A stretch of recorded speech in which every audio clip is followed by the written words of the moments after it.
మనం అవయార్ అనేటువంటి భక్తురాల్ని ఆ మహిమను పాండిత్యాన్ని గురించి మాట్లాడుకుంటున్నాం కదా.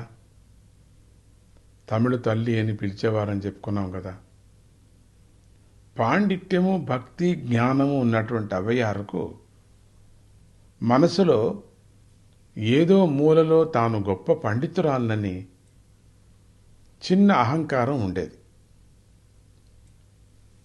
ఇప్పటి పళముదిరి చొలై క్షేత్ర ప్రాంతంలో ఒకసారి అవయార్ నడుస్తూ వెళుతుంది.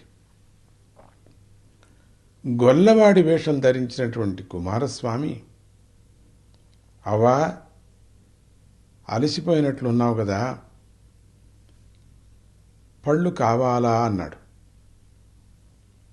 ఆ పిల్లవాడి వినయానికి సంతోషించినటువంటి అవయార్, కావాలి నాయనా అంది.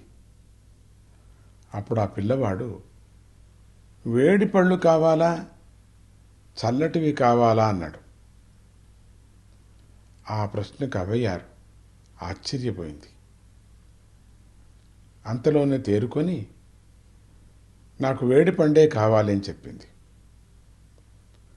అప్పుడు గొల్లవాడి వేషంలో ఉన్నటువంటి కుమారస్వామి అక్కడున్నటువంటి నేరేడు చెట్టు కొమ్మను కదిలించగా పళ్ళన్నీ కింద పడ్డాయి. అప్పుడు వినయంగా, పళ్ళు ఏరుకోవా అన్నాడు పిల్లవాడు. అవయారు కింద పడ్డ పళ్ళను ఏరుకొని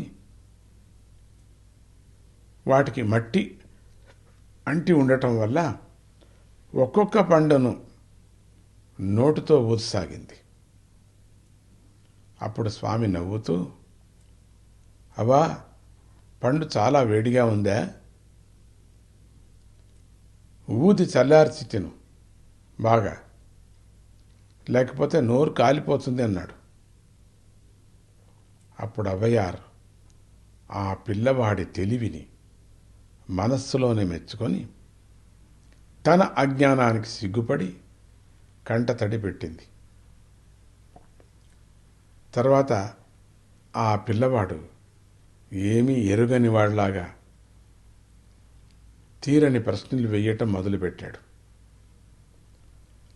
పిల్లవాడి రూపంలో ఉన్నటువంటి కుమారస్వామి అవ్వను, అవా ప్రపంచంలో క్రూరమైనది ఏది అని అడిగాడు. అందుకు ఆవిడ, నాయనా పేదరికం క్రూరమైంది. యవ్వనంలో వచ్చే పేదరికం ఇంకా ఘోరమైంది. ఆ స్థితిలో ఏదైనా రోగం వస్తే అది ఇంకా క్రూరం. అన్నిటికన్నా క్రూరమైనది ప్రేమ లేని భార్య. ఆవిడకన్నా క్రూరమైనటువంటిది ఆమె చేతి భోజనం అని అందట. అప్పుడు ఆ పిల్లవాడు రెండవ ప్రశ్నగా, అవా మధురమైనది ఏది అని అడిగాడు. అందుకు అవయార్, నాయనా ఏకాంతం చాలా మధురము, అందులో భగవత్ చింతన ఇంకా మధురము, దానికన్నా సత్సాంగాత్యము మరింత మధురము. అటువంటి సాంగత్యం అనేది, సత్సాంగాత్యము చాలా మధురమైనటువంటిది. మనము సాధువుల సంతలో వెళ్ళి వాళ్ళు ఆధ్యాత్మికంగా చర్చించుకునేది వినాల. అంతే, వాళ్ళ యొక్క రాజకీయ వ్యవహారాలు వినకూడదు. మనం ఏ మహాత్ములు ఇద్దరు చర్చించుకునేటువంటి జ్ఞానం, అందుకనే జ్ఞాన సభల్లో మనం కూర్చోవాలని చెప్పటం దానికేనే. వాళ్లే నిజమైనటువంటి స్నేహితులు మనకు. వాళ్ళు ఏదో పోట్లాడుకుంటున్నారు అనుకోకూడదు. వాళ్ళిద్దరూ మాట్లాడుకునేది పోట్లాడినట్టుగానే పైకి కనపడినా కూడా దాంట్లో ఎంతో అర్థాలు దండిగున్నాయి మనకు. అందుకని సత్సాంగాత్యం చాలా మరింత మధురమైనటువంటిది. జై గురుదత్త, శ్రీ గురుదత్త.